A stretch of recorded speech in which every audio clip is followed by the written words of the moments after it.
Dear friends, మనము physical సైన్స్లో కెమిస్ట్రీకి సంబంధించినటువంటి స్కూల్ అసిస్టెంట్కి సంబంధించినటువంటి 6th, 7th, 8th, 9th, 10thలలో ఉండబడినటువంటి content part నుంచి మొదటగా ఆ తర్వాత ఇంటర్మీడియట్ పార్ట్ నుంచి చూడబోతున్నాము.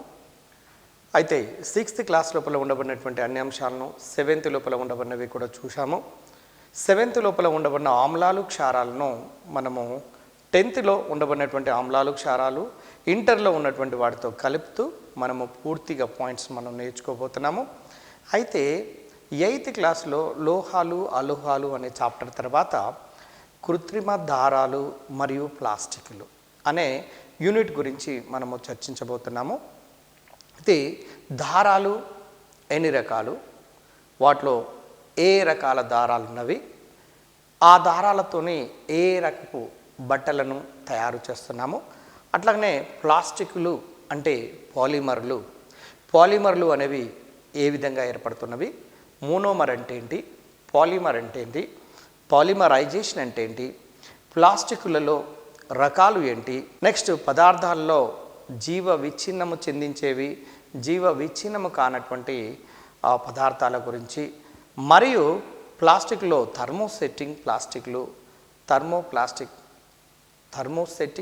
థర్మోప్లాస్టిక్ పాలిమర్ల గురించి మనము నేర్చుకోబోతున్నాము. అదేవిధంగా ఈ చాప్టర్ లోపల నేర్చుకునేటప్పుడు చాలా స్లోగా జాగ్రత్తగా గమనించవలసినటువంటి అవసరం ఉన్నది. ఎందుకంటే ఎక్కువ భాగము కాంపిటేటివ్ రాస్తున్నటువంటి వ్యక్తి ఇక్కడ కొన్ని తప్పులు చేసే అవకాశం ఉన్నది. కాబట్టి స్పష్టంగా నేర్చుకోవటానికి పాలిమర్స్ గురించి కానివ్వండి, దారాల గురించి కానివ్వండి, స్పష్టంగా నేర్చుకోవడానికి ప్రయత్నం చేయండి. టెక్స్ట్ బుక్ లోపల ఉండబడినటువంటి అంశాల్లో మొదటి పేజీలో గమనించండి. నూలు, సిల్క్, ఉన్ని వంటివి సహజ దారాల నుండి తయారవుతాయండి ఆ బట్టలు. నూలు, సిల్క్, ఉన్ని వంటివి.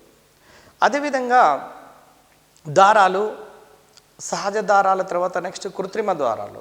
ఇవి దేని నుంచి తయారవుతాయంటే పెట్రోలియం మరియు ముడి పదార్థముల నుండి, పెట్రోలియం దాని ముడి రసాయనిక పదార్థాల నుండి తయారవుతున్నటువంటి వాటిని కృత్రిమ దారాలు అంటారండి. 3వ రకపు దారాలు కూడా ఉన్నవి.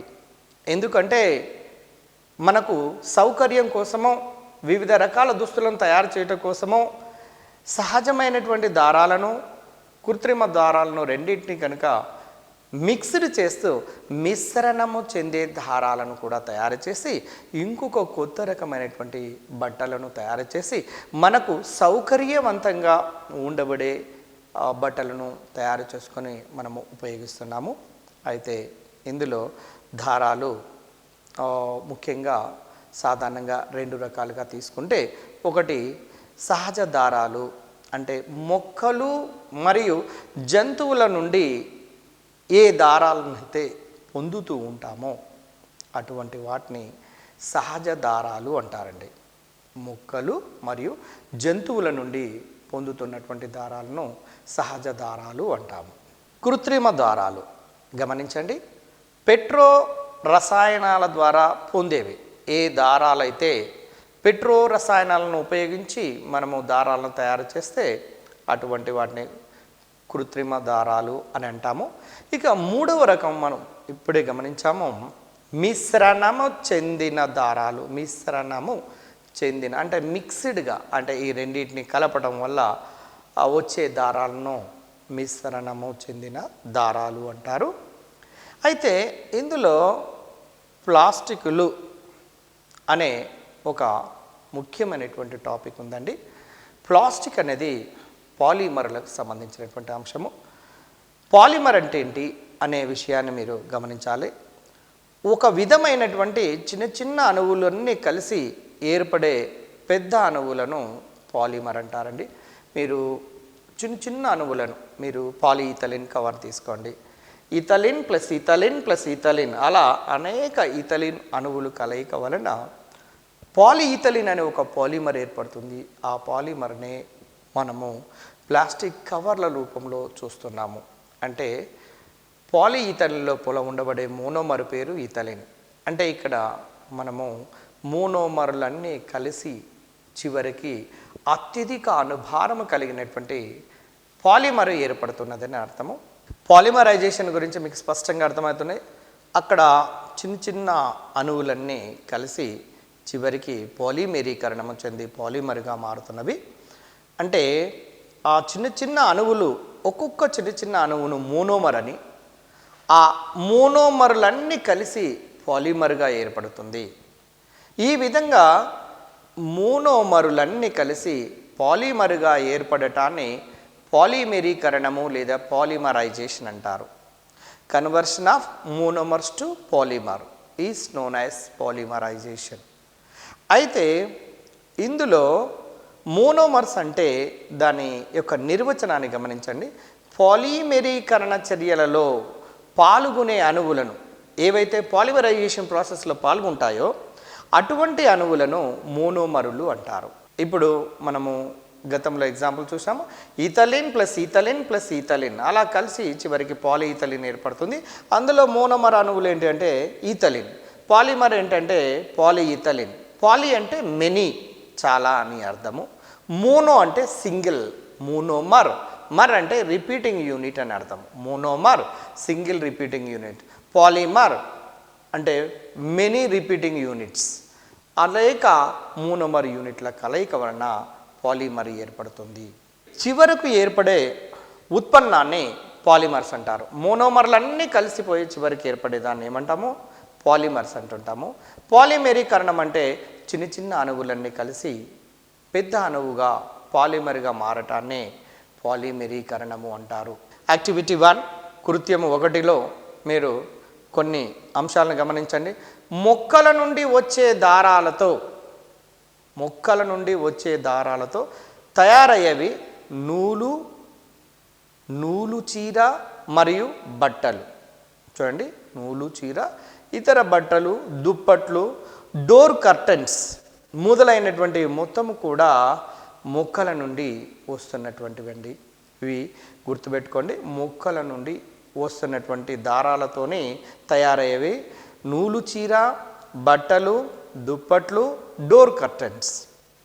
అదేవిధంగా జంతువుల నుండి తయారు చేస్తున్నటువంటివి కొన్ని ఉన్నవి. ఉదాహరణకు పట్టు చీర, పట్టు పురుగుల నుంచి వస్తున్నది కాబట్టి పట్టు పురుగులు అనేవి ప్రాణులకు సంబంధించినటువంటివి కాబట్టి పట్టు చీర, స్వెటర్లు, శాలువాలు, రగ్గులు, ఇవి మొదలైనటువంటివన్నీ కూడా శాలువాలు, రగ్గులు, పట్టు చీర, స్వెటర్లు లాంటివి జంతువుల నుండి తయారవుతున్నావండి. ఈ క్రిందివి జంతువుల నుండి తయారవుతున్నవి. ఏ పట్టు చీర, బి స్వెటర్లు, సి శాలువాలు, డి డోర్ కర్టెన్స్. అప్పుడు తయారు అవుతున్నవి అంటేనేమో ఏబిసి అవుతాయి, తయారు కానిది ఏది అంటే డోర్ కర్టెన్స్ అవుతున్నది. ఈ విధంగా అడగటానికి అవకాశం ఉన్నది. ఇంకొక ఇంపార్టెంట్ పాయింట్ ఏంటంటే కృత్రిమ దారాలతోనే తయారయ్యేది బ్రష్ యొక్క కుంచె.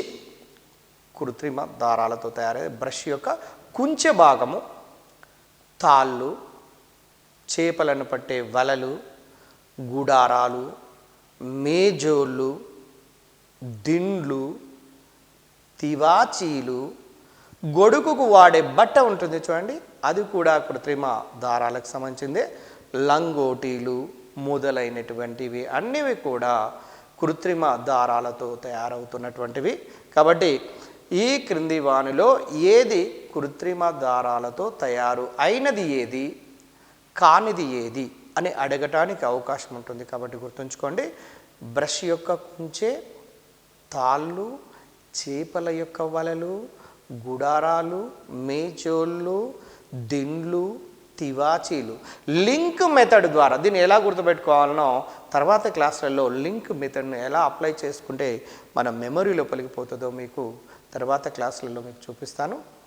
ఇక్కడ కృత్రిమ దారాలను కనుక తీసుకున్నట్లయితే కృత్రిమ దారాలు అనేవి పాలిమర్లతో తయారవుతున్నాయండి.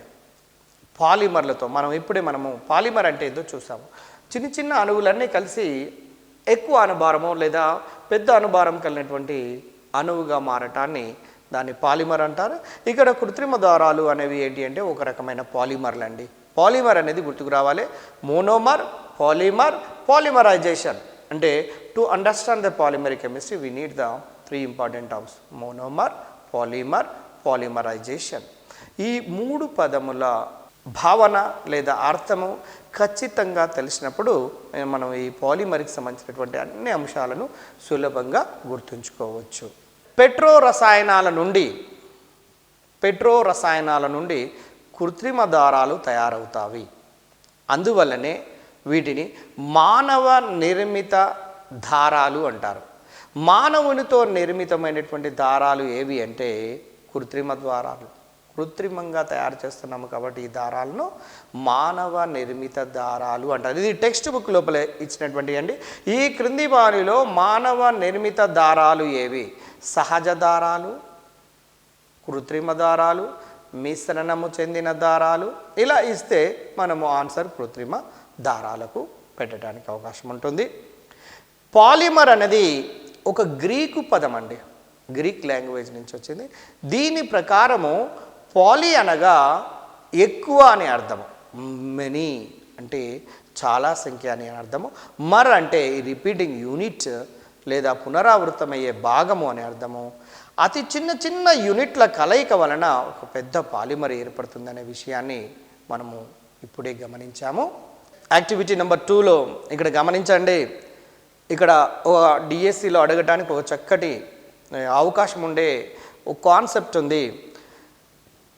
మండించే పరీక్ష ద్వారా ఏ దారాలను ఎలా గుర్తుపెట్టుకోవాలో, ఈ వచ్చే వాసనను బట్టి, వచ్చే పదార్థాన్ని బట్టి ఎలా గుర్తుపెట్టాలనో మీరు గమనించవచ్చు. స్క్రీన్ మీద అబ్జర్వ్ చేయండి. దారాలను మండించినట్లయితే జుట్టు కాలినటువంటి వాసన గనక వస్తే అది ఉన్ని లేదా పట్టు అండి. బాగా గమనించండి. జుట్టు కాలినటువంటి వాసన గనక వస్తే ఉన్ని లేక పట్టు. ఒకవేళ కాగితము కాలినటువంటి వాసన వస్తే అది నూలు లేదా రేయాన్. కాగితము కాలినటువంటి వాసన గనక వస్తే అది నూలు లేదా రేయాన్. నెక్స్ట్ తర్వాత దారము జ్వాలతో కాలనట్లయితే అది, ఒకవేళ మంటతోని కనుక కాలట్లేదు అనుకోండి, అది నైలాన్ కావచ్చు, అక్రాలిక్ లాంటి కృత్రిమ దారాలు. అంటే మంటతో మండకుండా ఉంటాయండి. అందులో ముఖ్యంగా నైలాన్, నెక్స్ట్ అక్రాలిక్. గుర్తుంచుకోండి, నైలాన్, అక్రాలిక్ లాంటివని గుర్తుపట్టుకోవచ్చు. ఒకవేళ మండకపోతేనే నైలాన్, అక్రాలిక్. మండి ఒకవేళ కాగితం కాలిన వాసన వస్తే నూలు లేదా రేయాన్. ఒకవేళ జుట్టు కాలిన వాసన వస్తే ఉన్ని లేదా పట్టుగా మనము గుర్తించవచ్చు.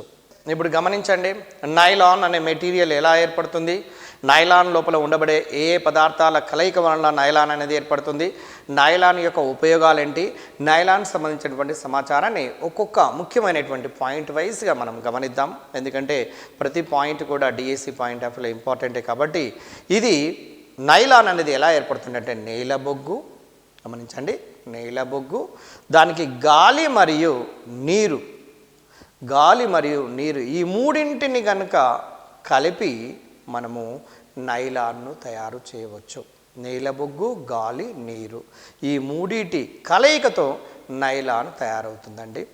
మొట్టమొదట తయారు చేసినటువంటి కృత్రిమ దారము పేరేం పేరంటే నైలాన్. రేపు అడగవచ్చు డిఎస్సిలో.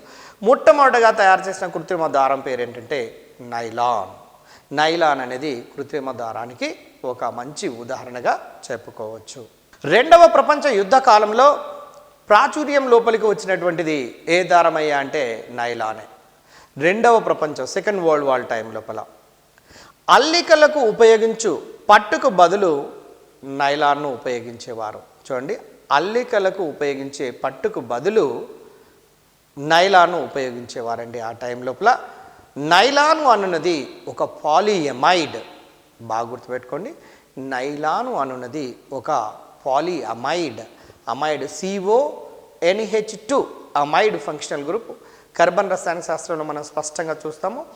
CONH2 పాలిఅమైడ్. నైలాన్ అనేది ఒక పాలిఅమైడ్ అండి. ఇది ఇంపార్టెంట్ బిట్.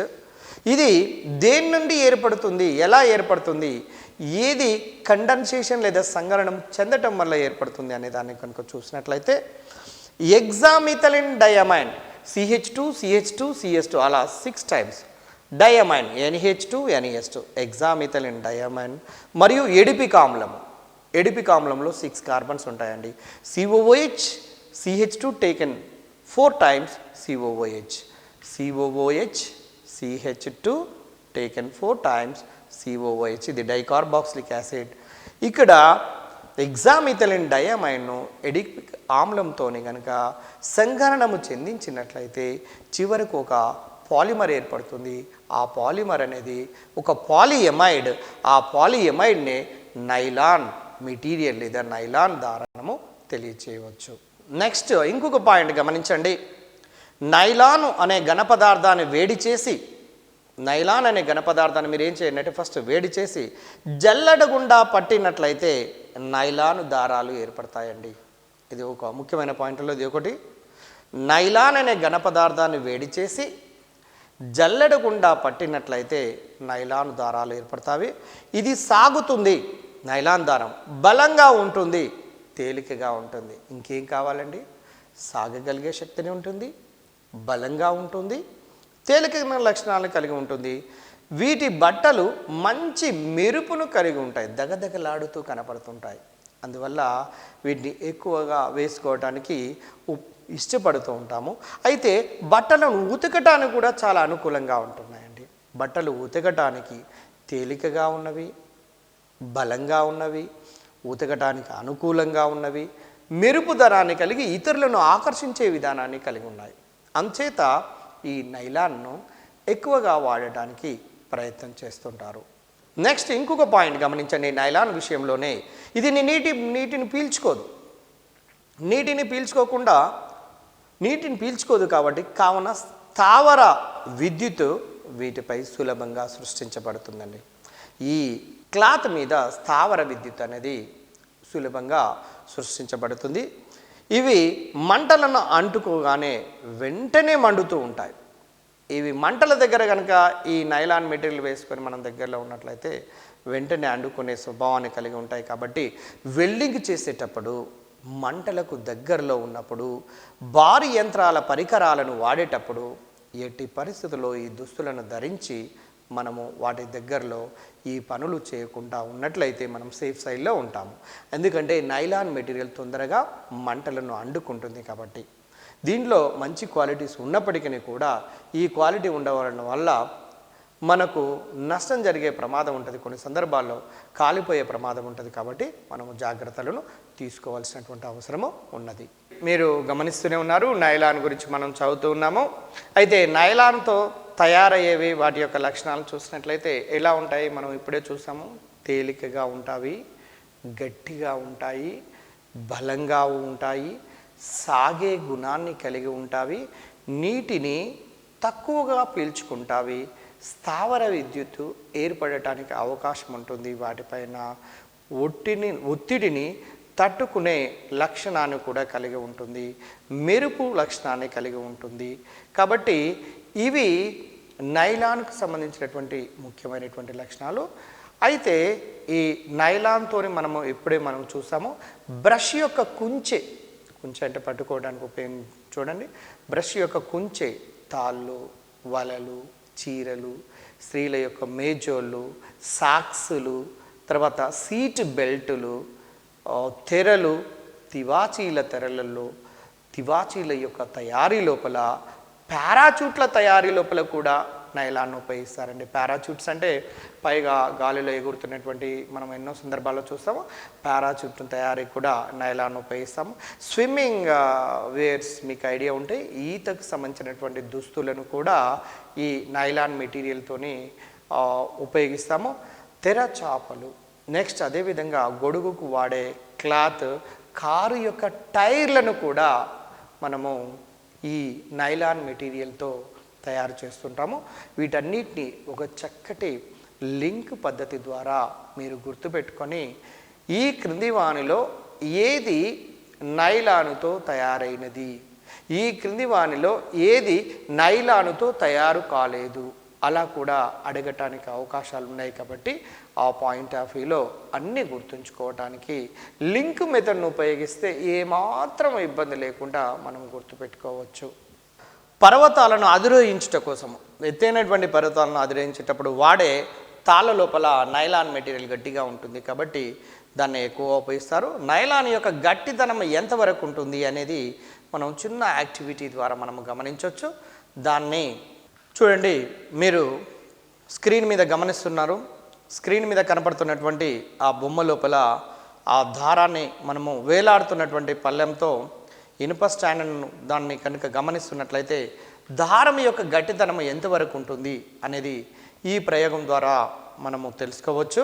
చూడండి, మీరు స్క్రీన్ మీద కనపడుతున్నటువంటి క్రమసంఖ్య, దారం యొక్క రకము, దారము తెగిపోవడానికి అవసరమైనటువంటి భారాన్ని గమనించండి. నెంబర్ 1, నూలును తీసుకొని చూడండి. నూలును తీసుకున్నట్లయితే నూలు 250 కేజీల వరకు, చూడండి కిలోగ్రాములలో తీసుకున్నట్లయితే 250 కేజీల వరకు భారాన్ని ఆపగలుగుతుంది. ఉన్ని కనుక తీసుకున్నట్లయితే 500 కేజీల భారాన్ని వరకు ఆపగలుగుతుంది. పట్టు 550 కేజీలు. అదేవిధంగా నైలాన్ కనుక తీసుకుంటే 1200 కేజీల భారాన్ని ఆపగలుగుతుంది. అంటే నైలాన్ దారం అనేది ఎంత గట్టితనాన్ని కలిగి ఉన్నదో మనకు అర్థమవుతుంది. ఒకవేళ ఎంట్రన్స్ లోపల డిఎస్సి లేదా టీఆర్టీ ఎగ్జామినేషన్లో దారాల యొక్క బలాల క్రమాన్ని రాయమంటే మొట్టమొదటగా బాగా శక్తివంతమైనటువంటి దారాలు నైలాన్, ఆ తర్వాత పట్టు, ఆ తర్వాత ఉన్ని, ఆ తర్వాత నూలు. ఈ విధమైనటువంటి వరుస క్రమాన్ని మనము గమనించవచ్చు. ఈ ఆర్డర్లో అడిగితే తక్కువ మంది మాత్రమే ఆన్సర్ చేయడానికి అవకాశం ఉంటుంది కాబట్టి ఈ ఆర్డర్ను ఖచ్చితంగా గుర్తుంచుకోండి. అందులో బలమైనటువంటి దారాలు కలిగి ఉన్నదేమో నైలాన్, బలహీనమైనటువంటి దారాలు కలిగి ఉన్నవేమో నూలు. అంటే నైలాన్ అనేది నీటిని పీల్చుకోకుండా స్థావర విద్యుత్తును సులభంగా సృష్టించబడటం, ఇది మంటల దగ్గర తీసుకురాగానే వెంటనే మండే స్వభావాన్ని కలిగి ఉంటుంది. వెల్డింగ్ చేసేటప్పుడు కానీ, మంటలు దగ్గరలో ఉన్నప్పుడు కానీ, భారీ యంత్రాలను వాడేటప్పుడు వీటికి దగ్గరలో ఉండకూడదు అన్నటువంటి విషయాన్ని మనము ఇప్పుడే చూసాము. కాబట్టి మంటలకు సమీపంలో ఉండకూడదు. కారణం ఏంటంటే నైలాన్ మెటీరియల్ తొందరగా మంటలను అందుకుంటుంది అన్న విషయం తెలిసినటువంటిదే. నెక్స్ట్ తర్వాత నైలాన్ మెటీరియల్ తర్వాత రేయాన్. చూడండి, రేయాన్ అనేది కూడా చాలా ముఖ్యమైనటువంటిదండి. సహజ పట్టును జాగ్రత్తగా గమనించండి. సహజ పట్టును పట్టు పురుగుల వలన తయారు చేస్తారండి. సహజంగా వచ్చే పట్టు ఉంది కదా, పట్టు పురుగుల సహాయంతోనే తయారు చేస్తారు. పట్టులో తయారు చేసినవి చాలా ఖరీదైనటువంటిది అండి. పట్టుతో తయారు చేసినటువంటి వాటికి చాలా ఖరీదైనవి. ఖరీదు తక్కువగా ఉంటూ పట్టు మాదిరిగా ఉండేవి ఏవైనా తయారు చేయవచ్చునా అని శాస్త్రవేత్తలు దీనిపైన ఎన్నో ప్రయోగాలు చేయటం జరిగినది. పట్టు వస్త్రాలను ప్రతి ఒక్కరూ ఆకర్షించడానికి గల కారణం ఏంటంటే వాటి లోపల ఉండబడే దారాల యొక్క కూర్పు అంత బాగుంటుందండి. అందువల్ల అక్కడి నుంచి వెళుతున్నటువంటి ఏ వ్యక్తి అయినా సరే పట్టు వస్త్రాలు కనుక కట్టుకున్నట్లయితే వెంటనే మన చూపు వాళ్ళ మీదకి పోవటానికి గల కారణం ఏంటి అంటే అట్రాక్షనబుల్గా కనపడుతుంటుంది. ఆ శారీస్ కావచ్చు, ఆ మెటీరియల్ ఆ విధంగా కనపడుతుంది. కారణము దారాల యొక్క కూర్పే. చాలా సంవత్సరాల నుండి పట్టును కృత్రిమంగా తయారు చేయాలని తర్వాత 19వ శతాబ్దం లోపల మాత్రం చివరికి సఫలీకృతం చెందడం జరిగినది. అంటే పట్టు లాంటివి, పట్టు తయారు చేయాలంటే ఎక్కువ ఖరీదైనటువంటిది. తక్కువ ఖరీదు లోపల ఈ పట్టు లాంటిను తయారు చేయాలని చాలా ప్రయోగాలు చేసి చివరకు 19th సెంచరీ లోపల సఫలీకృతం లేదా సక్సెస్ కావటం జరిగినది. 1911లో యుఎస్ఏలో, యునైటెడ్ స్టేట్స్ ఆఫ్ అమెరికాలో వ్యాపారాత్మకమైనటువంటి ఉత్పత్తి మొదలయ్యిందండి. కానీ వీటి దారాలకు రేయాన్ అని పేరు పెట్టినటువంటిది మాత్రం 1924లో. వీటి దారాలకు రేయాన్ అని పేరు పెట్టిందేమో 1924లో. కానీ మొదట్లో ఉత్పత్తి చేయడం మొదలుపెట్టిందేమో 1911. సుమారుగా 13 సంవత్సరాల కాలం తర్వాత దీనికి రేయాన్ అనే పేరు పెట్టడం జరిగింది. అదేవిధంగా మన దేశంలో మొదటి రేయాన్ ఫ్యాక్టరీ 1946లో కేరళ రాష్ట్రం లోపల స్థాపించారండి.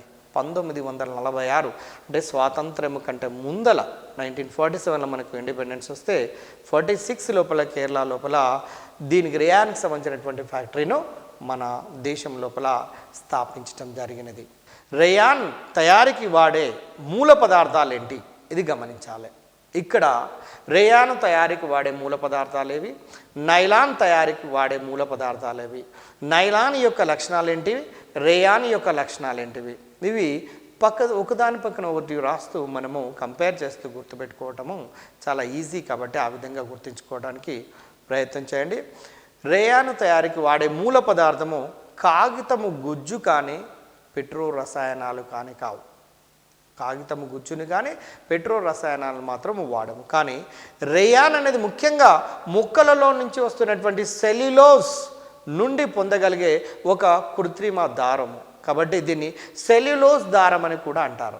చూడండి, సెల్యులోజ్ దారము అని దేన్ని అంటారంటే ముఖ్యంగా మొక్కల నుంచి తయారవుతుంది. మొక్కలలో కణాలలో సెల్యులోజ్ లాంటి పదార్థం ఉంటుంది, పాలీసాకరైడ్. ఈ పాలీసాకరైడ్ అనేటువంటి సెల్యులోజ్ నుంచి మనము ఈ దారాన్ని, రేయాన్ దారాన్ని తయారు చేస్తున్నాము. కాబట్టి దీన్ని సెల్యులోజ్ దారం అని కూడా అంటారు, ఎందుకంటే సెల్యులోజ్ నుంచే తయారు చేస్తాము. కాబట్టి కొన్ని రకాల రేయాన్ తయారు చేయటకు మాత్రము పత్తి గింజల నుండి, నూలు పోగుల నుండి కూడా తయారు చేస్తారండి. కొన్ని స్పెషల్ టైప్లో పత్తి గింజల నుంచి నూలు పోగులను తయారు చేసి మనము రేయాన్ మెటీరియల్ను తయారు చేస్తున్నారు. రేయాను పట్టు కన్నా చాలా చౌకనైనది. పట్టు వస్త్రాలు అందరూ కొనాలంటే చాలా కష్టం అండి, కానీ పట్టులాగా ఉండబడే వస్త్రాలైనటువంటి రేయాను కొనుక్కోవటం సులభము. ఎందుకంటే ఖరీదులో చూసినట్లయితే తక్కువ ఖరీదులో దొరకడానికి అవకాశం ఉన్నది. లక్షణాలు కూడా దరిదాపుగా ఆ లక్షణాలను కలిగి ఉండటం వల్ల దాన్ని ఎక్కువగా తీసుకోవడానికి ఇష్టపడుతున్నారు. ఇది నేయటానికి అనుకూలంగా ఉంటుంది రేయాన్ అనేది. దీనికి రకరకాల రంగులను అద్ది జనాలను లేదా వ్యక్తులను ఆకర్షించటానికి ఉపయోగపడే రంగులను తయారు చేసే డిఫరెంట్ కలర్స్తోని శారీస్ని కానీ ఆ మెటీరియల్ కానీ మనము తయారు చేయడానికి అవకాశం ఉంటుంది ఈ రేయాన్ ద్వారా. వెదురు గుజ్జు నుండి సెల్యులోస్, కొంచెం జాగ్రత్తగా పెన్ను పేపర్ని పెట్టుకొని జాగ్రత్తగా గమనించండి. వెదురు గుజ్జు నుండి సెల్యులోస్ అంటే మొక్కల నుంచే కదా సెల్యులోజ్ వచ్చేది. మరియు NaOH సోడియం హైడ్రాక్సైడ్, దానికి CO2ను కలిపి ఒక పానకము స్థితి లోపలికి తీసుకొచ్చి, ఒక రకమైనటువంటి స్టేట్ లోపలికి దాన్ని తీసుకొచ్చి దీనిని చాలా చిన్న చిన్న రంధ్రాలు కలిగినటువంటి జల్లెడ వంటి లోహపు బిళ్ళల నుంచి సల్ఫ్యూరిక్ ఆమ్లం లోపలికి కనుక పంపించినట్లయితే రేయాను దారం వస్తుంది. ఇక్కడ గమనించండి, వెదురు గుజ్జు నుండి సెల్యులోజునకు సోడియం హైడ్రాక్సైడ్ను మరియు CO2ను కలిపి రంధ్రాలు కలిగినటువంటి జల్లెడ ఉండబడినటువంటి దాని గుండా సల్ఫ్యూరిక్ ఆమ్లము కలిగినటువంటి దాని గుండా మనము సల్ఫ్యూరిక్ ఆమ్లము కలిగినటువంటి దాని లోపలికి పంపించినప్పుడు చివరకు రేయాన్ దారం అనేది తయారవుతున్నది. నెక్స్ట్ తర్వాత రేయాను నూలుతో కలిపి దుప్పట్లను తయారు చేస్తున్నారండి. రేయాన్ అనేది కృత్రిమంగా తయారు చేసేది, నూలు అనేది సహజమైనటువంటి రెండింటితో కలిపి దుప్పట్లను తయారు చేస్తున్నారు. రేయాన్ ఉన్నితో కలిపి తివాచీలను తయారు చేస్తున్నారు. రేయానుకు ఉన్ని కలిపినట్లయితే తివాచీలు తయారవుతున్నాయి, రేయానుకు నూలును కలిపినట్లయితే దుప్పట్లు తయారవుతున్నవి. ఈ రెండు కూడా చాలా ముఖ్యమైనటువంటి బిట్స్ గుర్తుంచుకోండి. పిల్లలకు వాడే డైఫర్ల లోపల కూడా రేయాన్ ఉపయోగిస్తున్నారండి. ఇప్పుడు జనరల్గా డైఫర్ను చాలా ప్లేస్ ఎక్కడ చూసినా మనం గమనిస్తుంటున్నాము. అటువంటి వాటిలో కూడా ఈ డైఫర్ల లోపల కూడా ఈ రేయాన్ మెటీరియల్ను ఉపయోగిస్తున్నాం. కాబట్టి దీని యొక్క ఉపయోగం చాలా బాగా ఉన్నట్లుగా మనకు అర్థమవుతున్నది. ఇంకా ఇతర ఉపయోగాలను కనుక గమనించినట్లయితే బ్యాండేజీలలో రేయాన్ యొక్క ఉపయోగం చూడండి. బ్యాండేజీలలో గాయానికి కట్టే నారా పీచుల లోపలను, నెక్స్ట్ డైఫర్స్లోను ఈ రేయాన్ను మనం ఉపయోగిస్తున్నాము. ఇది సెల్యులోజ్తో తయారవుతుంది కాబట్టి దీని యొక్క దారాన్ని సెల్యులోజ్ దారం అని కూడా మనము అంటున్నాము. కావున ఇది నీటిని కనుక సులభంగా పీల్చుకుంటుందండి. సెల్యులోజ్తో తయారవుతుంది కాబట్టి ఇది నీటిని సులభంగా పీల్చుకునే లక్షణాన్ని కలిగి ఉంటుంది. విభిన్న దారాలను ఎందుకు సంయోగం చెందించాలి? మనము గతంలో మనం నేర్చుకున్నాము. సహజమైనటువంటి దారాలు, కృత్రిమమైనటువంటి దారాలను రెండింటిని కూడా ఎందుకు కలపవలసినటువంటి అవసరం ఉన్నది. సహజ దారాల వల్ల కొన్ని రకాల లాభాలు ఉంటే కృత్రిమ దారాల వలన ఇంకో కొన్ని రకాల లాభాలు ఉంటాయి. ఇందులోపల ఉండబడిన నష్టాలను తొలగిస్తూ ఈ రెండింటిని కలుపుతూ ప్రత్యేకమైనటువంటి లాభాలు కలిగినటువంటి దారాలను తయారు చేయటం వలన మిశ్రణము చెందే దారాలను తయారు చేసి డిఫరెంట్ కైండ్స్ ఆఫ్ అంటే మళ్ళీ కొత్త రకమైనటువంటి దుస్తులను తయారు చేయట్లో మిశ్రణము చెందే దారాలను మనము ఉపయోగిస్తుంటాము. చూడండి, మీ అందరికీ తెలుసు, నూలుతో తయారైనటువంటి వస్త్రాలన్నీ బాగా నలిగిపోతాయండి, కానీ సౌకర్యవంతంగా ఉంటాయి. మీరు నూలుతో తయారు చేసిన వేసవి కాలంలో చూడండి, చాలా సౌకర్యవంతంగా హాయిగా ఉంటాయి, ప్రశాంతమైన మనసును కలిగిస్తాయి. కానీ బయట అటు ఇటు తిరిగినప్పుడు మాత్రము నలిగిపోతూ ఉంటుంటాయి, నలిగిపోయే అవకాశం ఎక్కువ ఉంటుంది. నలిగిపోవడం అనేది అంత మంచి లక్షణం కాదు. కాబట్టి నలగకుండా ఉండబడే లక్షణము ఉండే దారాన్ని తయారు చేసి దాని ద్వారా దానికి సంబంధించిన క్లాత్ను కనుక తయారు చేస్తే మనకు సౌకర్యవంతంగా ఉండాలి, నలిగిపోకుండా ఉండాలి. అలాంటి లక్షణాలు ఉన్నటువంటి కొత్త దారాలను తయారు చేయడానికి ప్రయత్నం చేశారు.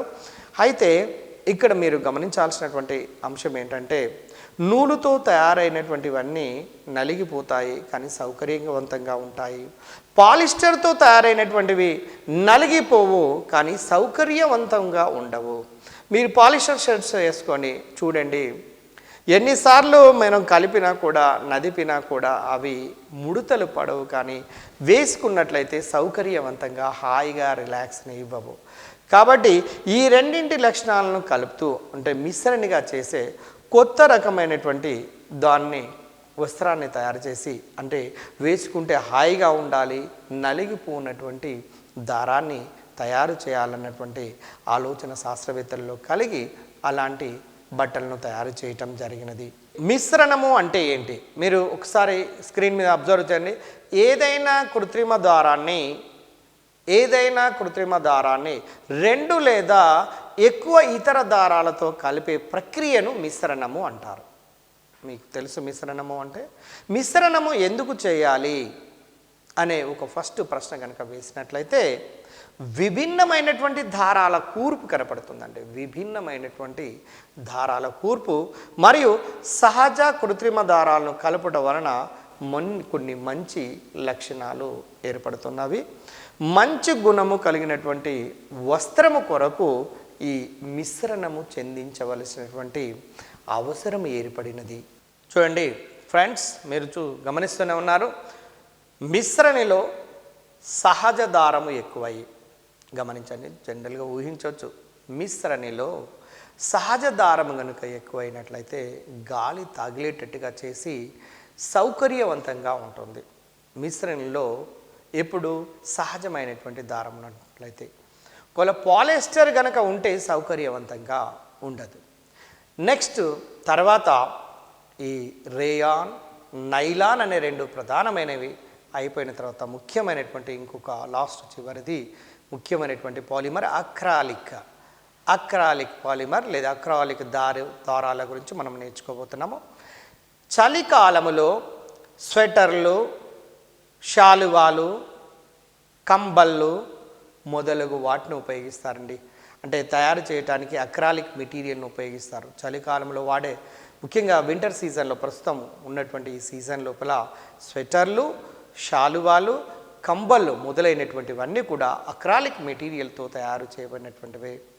అదే శీతాకాలంలో వేసే ఉన్ని దుస్తులు చూడండి, అదే శీతాకాలం లోపల వాడుతున్నటువంటి ఉన్ని దుస్తులన్నీ కూడా అక్రాలిక్ దారముతోనే తయారవుతున్నవి.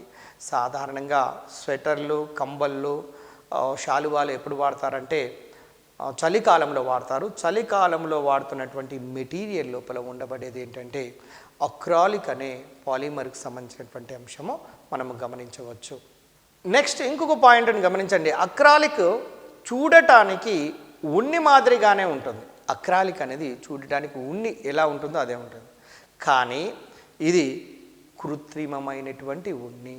అక్రాలిక్ను కృత్రిమమైన ఉన్నిగా పిలుస్తారండి. దీనిని నకిలీ ఉన్ని అని కూడా అంటారు. నకిలీ బంగారము మాదిరిగా నకిలీ ఉన్ని అనే పదాన్ని కూడా ఇక్కడ వాడుతారు.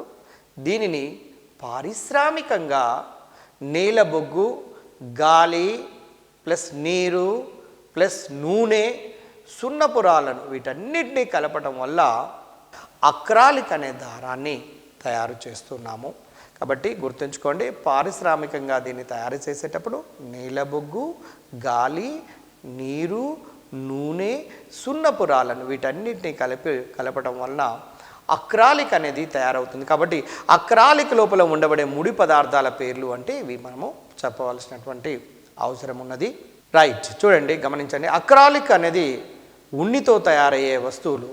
అంటే అక్రాలిక్ ఉన్నితో తయారవుతున్నటువంటి వస్తువులు ఏంటేంటివి అంటే మేజోలు లేదా సాక్స్లు.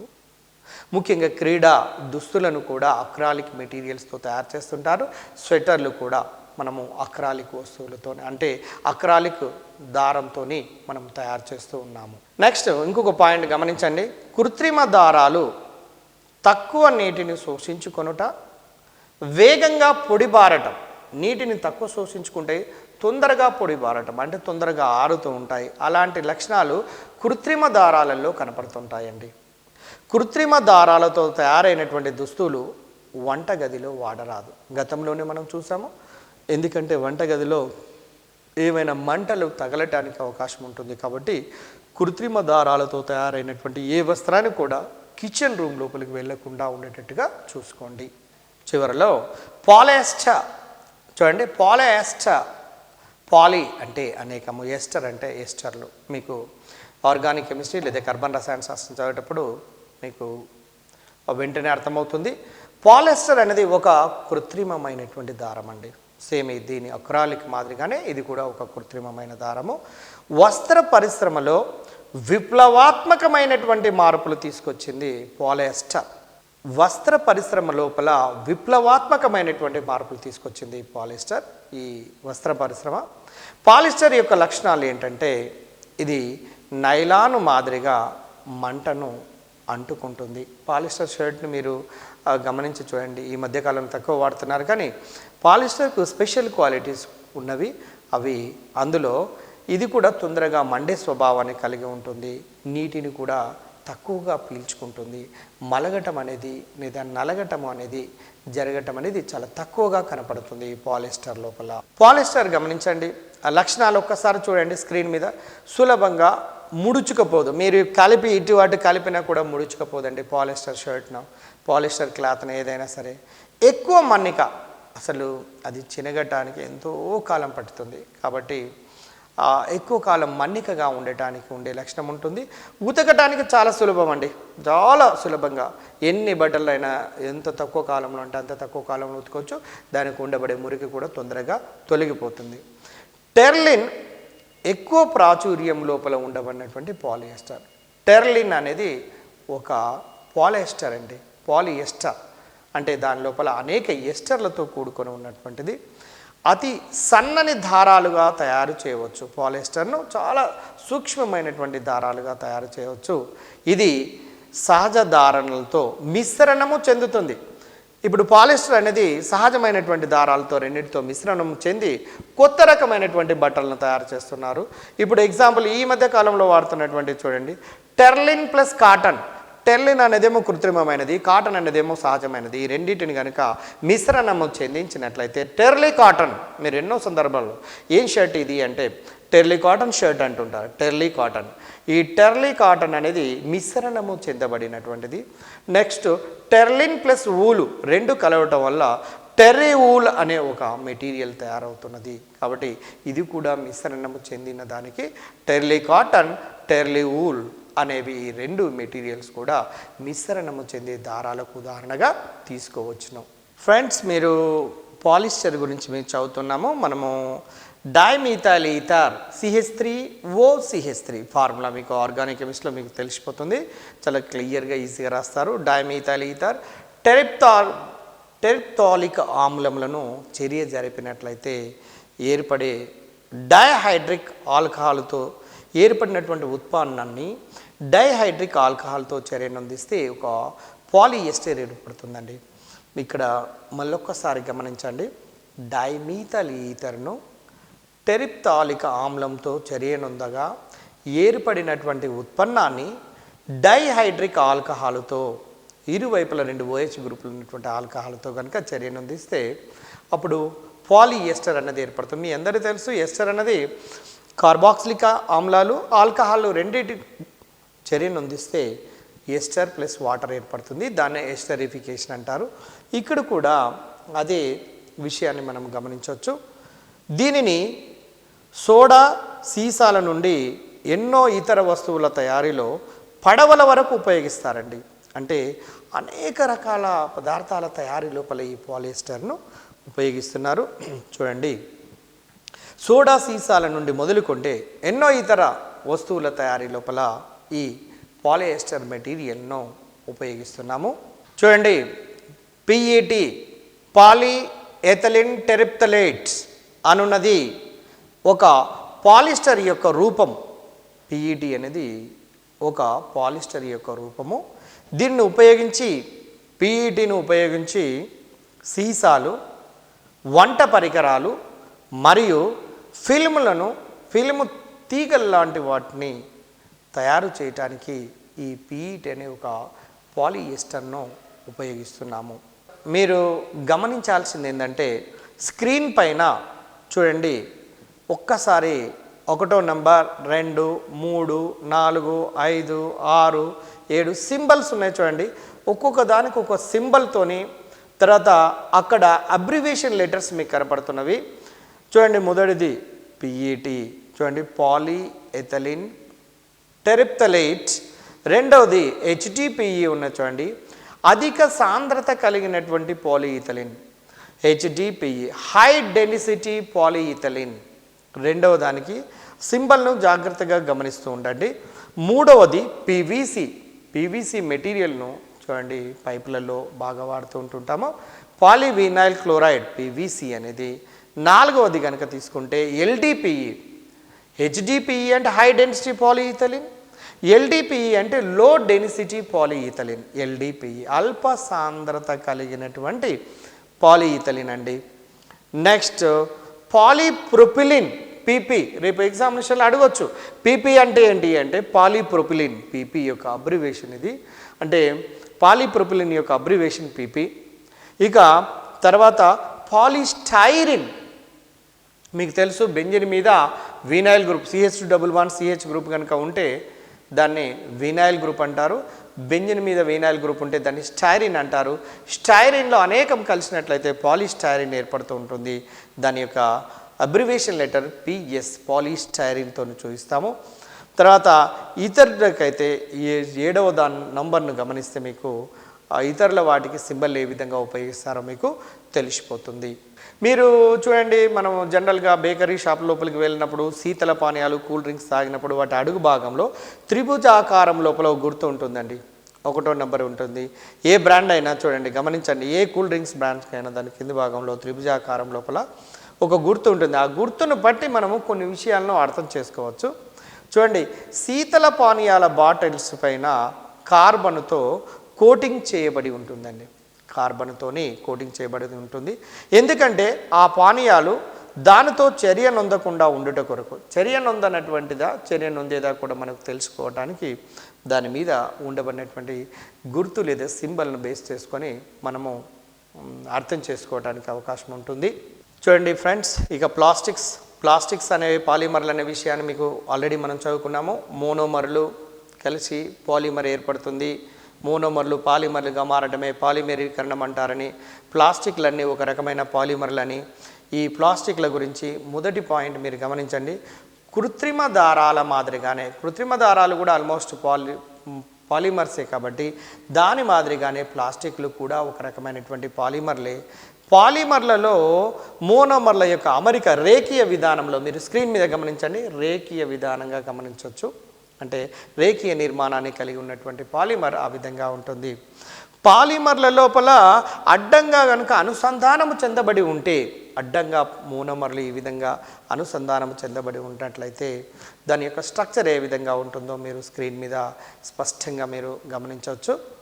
చూడండి, అలెగ్జాండర్ పార్క్ 1813 నుంచి 1890 సంవత్సరంలో మొదటగా ప్లాస్టిక్ను సృష్టించడం జరిగింది. నిజంగా ప్లాస్టిక్ సృష్టించిన తర్వాత ఈ భూమి మీద, ఈ ప్రపంచ దేశాల లోపల ఎంత మార్పు వచ్చింది అంటే చెప్పలేనంత మార్పు వచ్చిందండి.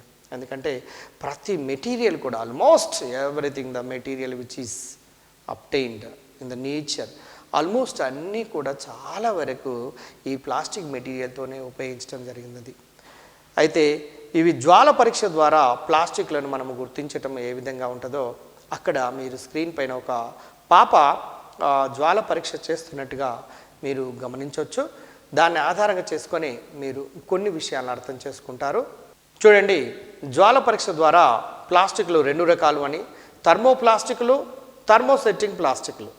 చూడండి, మొదటగా థర్మోప్లాస్టిక్లను వేడి చేస్తే మృదువుగా, చల్లారిస్తే గట్టిగా మారుతాయి. వాటిని థర్మోప్లాస్టిక్లు అంటారు. ఉదాహరణ సీలింగ్ వ్యాక్స్ లాంటిది తీసుకోండి. సీలింగ్ వ్యాక్స్ను వేడి చేస్తే మెత్తగా అవుతుంది, చల్లబరిస్తే మామూలుగా గట్టిపడుతుంది. కానీ థర్మోసెట్టింగ్ పాలిమర్, సెట్టింగ్ అన్న దాన్ని గుర్తుపట్టవచ్చు. వేడి చేసినట్లయితే దాంట్లో ఎటువంటి మార్పు కనపడకుండా ఉంటుందండి. అటువంటి వాటిని థర్మోసెట్టింగ్ పాలిమర్లు అంటారు. దానికి ఎగ్జాంపుల్ బేకలైట్ మెటీరియల్తో కూడినటువంటి మనం ఎలక్ట్రికల్ స్విచ్ లాంటివి, టెలిఫోన్ రిసీవర్ లాంటివి కనుక తీసుకుంటే థర్మోసెట్టింగ్ పాలిమర్స్ అవుతాయి. వాటిని వేడి చేసినట్లయితే ఏ విధంగా అవుతాయో మనము ఈజీగా గమనించవచ్చండి.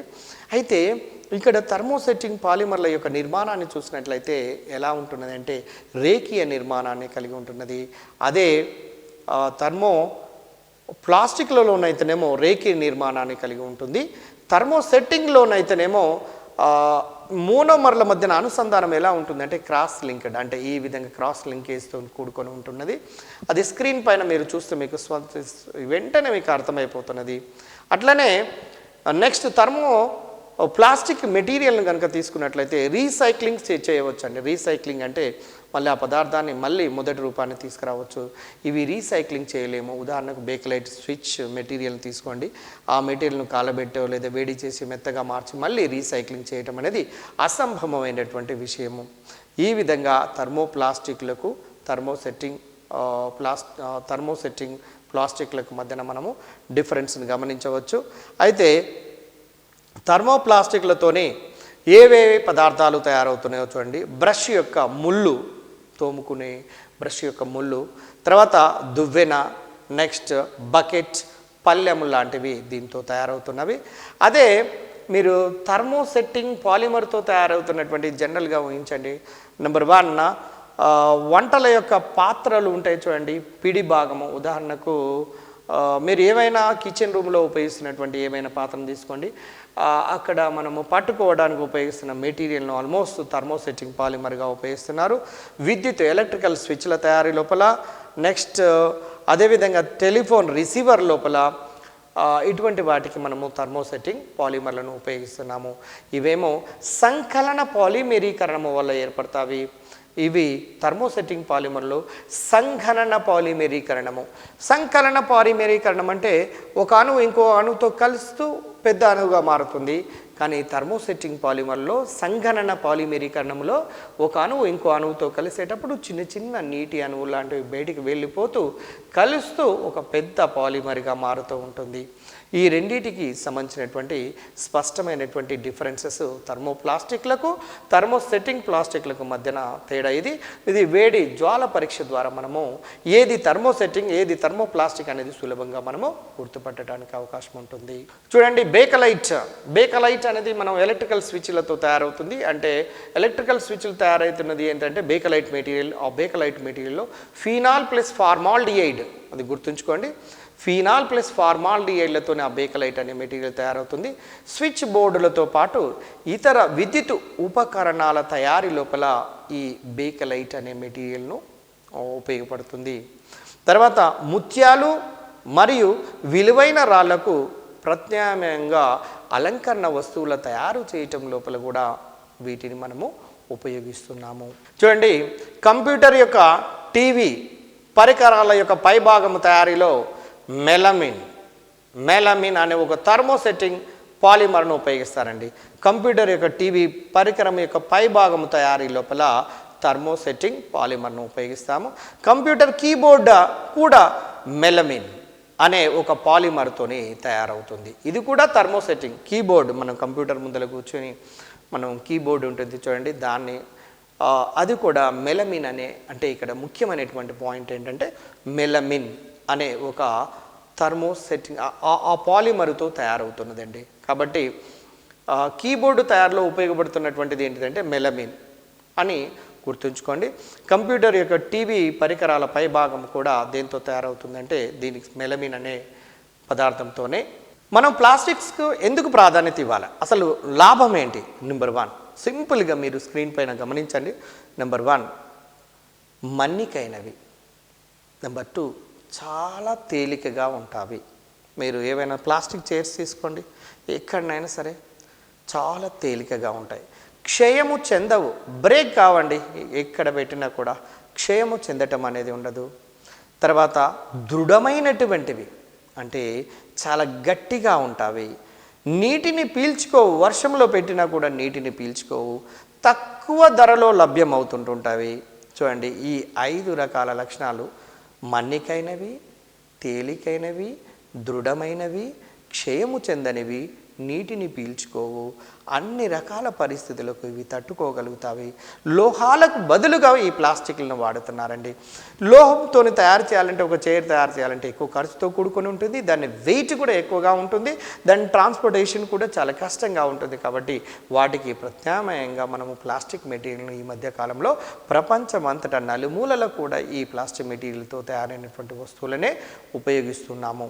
ఫ్రెండ్స్, మీరు గమనించండి, పాలిఇథిలిన్ కవర్లు మట్టి లోపల కలిసిపోవు, సుమారు లక్షల సంవత్సరాలు పడుతున్నది. అందువల్లనే ఈ మధ్య కాలం లోపల మీ అందరికీ తెలుసు, ప్రతి ఒక్కరము వెజిటేబుల్స్ మార్కెట్ పోయినప్పుడు మనము ఈ పాలిఇథిలిన్తో కూడినటువంటి కవర్ను తీసుకొస్తున్నాము, ఇంట్లో పడేస్తున్నాము, ఎక్కడ పడితే అక్కడ పడేస్తున్నాము. దానిని కాల్చినా నష్టమే, కాల్చి పడవేసినా నష్టమే, భూమిలో పడవేసినా నష్టమే. భూమి లోపల కనుక వేసినట్లయితే నీళ్లు సింకు కాకుండా ఉండి మనం నీళ్లు మొత్తం వరదలై కొట్టుకొని సముద్రాలలో వెళ్ళిపోతున్నది. కాబట్టి దాని కారణంతో అక్కడ ఆ ప్లాస్టిక్ మెటీరియల్ అనేది డికంపోజ్ కాకపోవటం వల్ల, బ్రేక్ కాకపోవటం వల్ల అనేక రకాల నష్టాలు ఉన్నాయి. కాబట్టి ఈ ప్లాస్టిక్ను భూమి లోపల కలవకుండా చూసుకునే బాధ్యత మనం చూడవలసినటువంటి అవసరం మన మీద ఉన్నది. ఇక ప్లాస్టిక్ను వేడి చేస్తే అవి వాతావరణాన్ని కలుషితం చేస్తాయండి. భూమి లోపలికి పోతే ఒక బాధ, భూమి లోపలికి పోతే ఒక రకమైనటువంటి ఇబ్బందిని ఎదుర్కొంటున్నాము. ఎందుకంటే భూమి లోపలికి వాటర్ సింక్ కాకుండా, ఒకవేళ ఇక్కడ భూమి మీద ఉండొద్దని వాటిని కాల్చి పారేస్తే ఒక రకమైనటువంటి పొగలు బయటకు వచ్చేసి దాని నుండి మనము అనారోగ్యం పాలయ్యే అవకాశాలు ఉన్నాయి. కాబట్టి జాగ్రత్తగా ఉండవలసినటువంటి అవసరం ఉన్నది. అయితే భవిష్యత్ తరాలకు ప్లాస్టిక్ సంచులు అణుబాంబు కంటే ప్రమాదకరమైనటువంటివి అనే విషయాన్ని భారతదేశపు సుప్రీంకోర్టు తెలియజేసినటువంటి విషయం మీకు ఇది నేను అనడం కాదు, మనకు టెక్స్ట్ బుక్ లోపల ఇవ్వబడినటువంటి అంశాలలో ఇది కూడా ఒక అంశము. భవిష్యత్తు తరాలకు ప్లాస్టిక్ సంచులు అనేవి ఒక అణుబాంబు కంటే ప్రమాదకరమైనటువంటి పరిస్థితి ఏర్పడుతుందని భారత సుప్రీంకోర్టే క్లియర్గా చెప్పింది. అంటే మన పరిస్థితి ఎంతవరకు వచ్చిందో ఒకసారి ఆలోచించండి. వ్యక్తిగతంగా మనము ఈ ప్లాస్టిక్ మెటీరియల్ విషయం లోపల కనుక బాధ్యత తీసుకోకపోయినట్లయితే తప్పకుండా మనకు రాబోయే తరాలను ఎవరు అంతం చేయటం కాదు, మనంతటా మనం అంతం చేసినటువంటి వాళ్ళం అవుతాము, హంతకులం అవుతాము. కాబట్టి కాస్త జాగ్రత్తగా ఆలోచించి మనము సాధ్యమైనంత తక్కువగా వాటిని వాడటం, వాటికి ప్రత్యామ్నాయంగా ఒకప్పుడు మామూలుగా క్లాత్ యొక్క బ్యాగ్లను ఉపయోగించేవాళ్ళు. ఒక్కసారి క్లాత్ బ్యాగ్ కనుక తీసుకుంటే 4-5 సంవత్సరాల కాలం ఆ బ్యాగ్ మనకు వెజిటేబుల్ తేవడానికి ఉపయోగపడుతుంది. కానీ ఒక్కరోజు ఒక 15 నుంచి 20 ప్లాస్టిక్ కవర్లు రావటం వల్ల ఒక ఇంట్లోనే ఒక వందల వేల లక్షల కొలది సంవత్సర కాలంలో పోగవటం వల్ల అవి ఎంత కలుషితానికి దారితీస్తుందో మీరు ఒకసారి ఊహించండి. దాన్ని బట్టి మీరు జాగ్రత్తగా మెదలండి. చూడండి, ఈ మధ్య కాలంలో పశువులను యొక్క మన టెక్స్ట్ బుక్లో ఇచ్చినాం, శవ పరీక్షను చేసినప్పుడు సుమారుగా 30 నుంచి 60 కిలోల ప్లాస్టిక్ సంచులు బయటికి వెళ్ళినాయండి. ఒక పశువు యొక్క శవ పరీక్షను చేసినప్పుడు 30 నుంచి 60 కేజీల ప్లాస్టిక్ మెటీరియల్ వెళ్ళిందంటే వాటికి ఆహారం దొరకగా పట్టణాలలో, నగరాలలో ఉన్నటువంటి ఈ ఆవులు ప్లాస్టిక్ మెటీరియల్ని నమలటం వల్ల, తీసుకోవటం వల్ల, ఆహారంగా తీసుకోవటం వల్ల అది డైజెషన్ అనేది బయట భూములలో ఉండేటప్పుడే లక్షల సంవత్సరాలు పడుతుందంటే దాన్ని బట్టి మీకు అర్థమవుతున్నది అది డికంపోజ్ కావటం అనేది చాలా కష్టకరమైనటువంటిది. కాబట్టి వీటిని సాధ్యమంత వరకు తక్కువగా ఉపయోగించాలని మనందరం కూడా కోరుకోవాల్సినటువంటి అవసరం ఉన్నది. ప్రతిరోజు దాదాపుగా 100 మిలియన్లకు పైబడి నీటి ప్యాకెట్లు వాడుతున్నామండి. అని ధర్మాసనము తెలియజేసింది. మన భారతదేశం సుప్రీంకోర్టు తెలియజేసింది. ప్రతి రోజు దాదాపు 100 మిలియన్లకు పైబడి ప్యాకెట్లు వాడితే వాటర్ గురించే, మిగిలిన వాటి గురించి ఎన్ని వాడాలి, ఈ ప్యాకెట్లన్నీ ఎటువైపోతున్నాయి, ఏమైపోతున్నాయి, తర్వాత ఈ భూమి మీద ఉన్నటువంటి జనము, ఈ భూమి మీద ఉన్నటువంటి ఆవాసం అంతా ఏమైపోతుందో ఒకసారి జాగ్రత్తగా ఆలోచించండి. మనము కొంతవరకైనా మనం వ్యక్తిగతంగా కొంతవరకైనా పాటిస్తే మనము డెఫినెట్గా సక్సెస్ కావడానికి అవకాశం ఉంటుంది. చూడండి, పదార్థాలను 2 రకాలుగా భావించవచ్చు. ఒకటి జీవ విచ్ఛిన్నమయ్యేవి, జీవ విచ్ఛిన్నము కానివి. ఉదాహరణకు పండ్లు, కూరగాయలను కనుక తీసుకున్నట్లయితే చనిపోయిన జంతువులను భూమి లోపల పాతబెడితే సూక్ష్మజీవుల కారణంతో అవన్నీ విచ్ఛిన్నం అవుతాయి. జీవ విచ్ఛిన్నమయ్యే పదార్థాలు కూరగాయలైనా కావచ్చు, లేదా పండ్లు కావచ్చు, విచ్ఛిన్నం చెందుతాయి. జంతువులు ఏవైనా సరే విచ్ఛిన్నం చెందబడతాయి. కానీ జీవ విచ్ఛిన్నం కానటువంటి మెటీరియల్స్ ఏమైనా ఉన్నాయంటే ప్లాస్టిక్స్, మీకు తెలిసినటువంటిదే.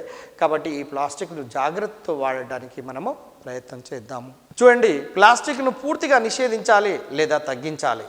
పూర్తిగా నిషేధించాలా లేదా మ్యాక్సిమం తగ్గించాలి. తగ్గించడం కొరకు 4R సూత్రం మీ టెక్స్ట్ బుక్లోనే ఇచ్చాడు. 4R సూత్రాన్ని ఇచ్చాడండి. మీరు స్క్రీన్ మీద గమనించండి. నెంబర్ 1 తగ్గించడం అంటే రెడ్యూస్. మొదటి R అంటే రెడ్యూస్, తగ్గించాలి. రీసైకిల్, 2 రీసైకిల్ చేయాలి. మళ్ళీ ఆ పదార్థాన్ని అవసరం అనుకుంటే మళ్ళీ కరిగించి మళ్ళీ రీసైకిల్ చేయాలి. మళ్ళీ రీసైకిల్ అదే పదార్థాన్ని తయారు చేసిన తర్వాత రీయూజ్, తయారైన తర్వాత రీయూజ్ మళ్ళీ ఉపయోగించుకోవాలి. రీకవర్, మళ్ళీ తిరిగి పొందాలి. ఈ విధంగా 4R సూత్రం ద్వారా మనము ఈ ప్లాస్టిక్ మెటీరియల్ను నిషేధించడం లేదా తగ్గించడం కనుక చేసినట్లయితే ఈ భూమి మీద ఉండబడినటువంటి మానవ మనుగడ ఇంకా ఎక్కువ కాలము ఉండటానికి అవకాశం ఉంటుంది. లేకపోయినట్లయితే అత్యధికమైనటువంటి ప్రమాదంలో మునిగిపోయే అవకాశం ఉన్నది. చూడండి, రీసైక్లింగ్ చేసే కోడ్స్ను మీరు PET 1వ నంబర్, HDPE హై డెన్సిటీ పాలీఇథిలిన్ 2వ నంబర్, పాలిస్టైరిన్ 6వ నంబర్ మీరు గమనించండి. LDPE కోడును 4తోనూ రీసైకిల్ చేయరు. చూడండి, LDPE కోడ్ను 4 నంబర్తోని రీసైకిల్ చేయరు. చూడండి, యూనివర్సల్ రీసైక్లింగ్ చిహ్నాన్ని గమనించండి. రేపు ఈ చిహ్నము కూడా అడగటానికి అవకాశం ఉంటుంది. ఆ చిహ్నము లోపల కొంచెం మార్పులను ఇస్తూ నువ్వు ఎంతవరకు గమనిస్తున్నావో టెక్స్ట్ బుక్ లోపల ఉండబడినటువంటి డయాగ్రామ్స్ అనే ఉద్దేశంతో కూడా అలాంటివి అడగటానికి అవకాశం ఉంది. కాబట్టి యూనివర్సల్ రీసైక్లింగ్ చిహ్నము 4R అంటే ఏంటి, PET యొక్క చేసే కోడ్స్ ఏంటి, HDPE యొక్క కోడ్ ఏంటి, అవి కూడా గుర్తుంచుకోండి. పాలిస్టైరిన్ యొక్క కోడ్ 6గా గుర్తుంచుకోండి. ఫ్రెండ్స్, మనము ఇప్పుడు కృత్రిమ దారాలు, ప్లాస్టిక్లు అనే 8th క్లాస్ యూనిట్ను మనం నేర్చుకోవటం జరిగింది.